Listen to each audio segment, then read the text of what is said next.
بسم الله الرحمن الرحيم.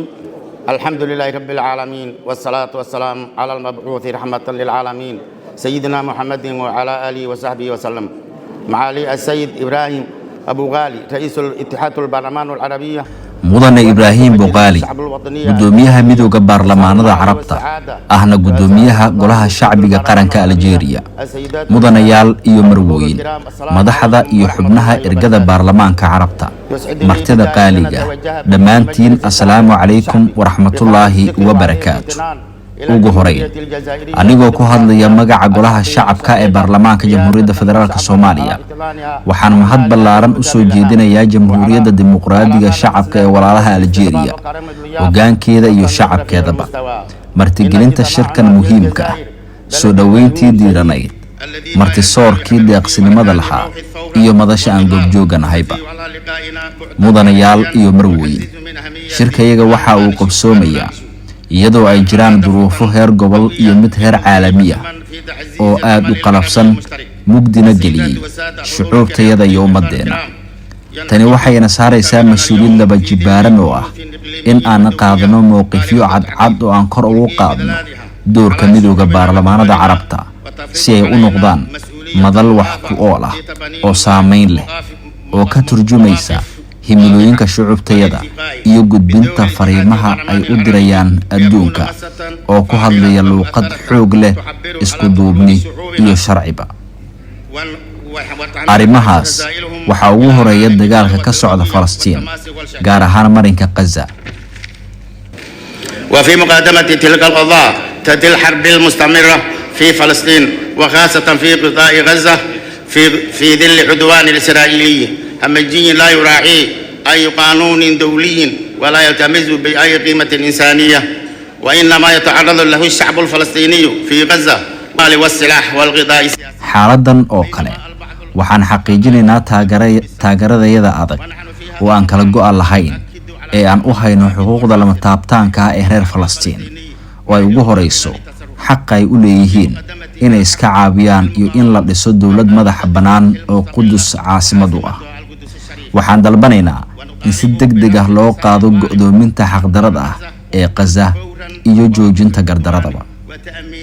walaalayaal waxaan rabaa inaan bogaadiyo guulaha ay ciidamada Suudaan ka soo hooyeen dagaalka qaran ee ay ugu jiraan midnimada dalkooda. فإننا نحيي الانتصارات التي يحققها الجيش السوداني في معركة الوطنية من أجل وحدة البلاد واستعادة الأمن والاستقرار. كما نفرض أي تدخل خارجي من شأن السوداني فالسودان بلد عزيز علينا جميعا واستقراره جزء لا يتجزأ من استقرار الإقليم العربي ككل. الجمع الكريم ما تزال مشكلة الإهراب تهدد أمن واستقرار جمهورية الصومالية الفيدرالية. Soomaaliya waxa ay muddo la daalaa-dhacaysay dhibaatooyinka kooxaha argagixisada ay shacabka ku hayeen kuwaasoo shacabku u diidanaan nabadda horumarka iyo dowladnimada. waxaan muujinaynaa sidaan ugu hanweynahay ugana mahad celinayno guulihii waaweynaa ee ciidamada qaranka Soomaaliya iyo ay ka gaareen dagaalka argagixisada lagula jiro kaasoo ka dhigan in tallaabooyin muhiima la qaaday. la dagaalanka argagixisada ciidamada Soomaaliya oo kaashanaya shacabka Soomaaliyeed waxay cadeeyeen in ay awood u leeyihiin in ay ka hortagaan kooxaha nabadda iyo xasilloonida ka soo horjeeda isla markaana doonaya in amniga waddanka qalqal geliyaan.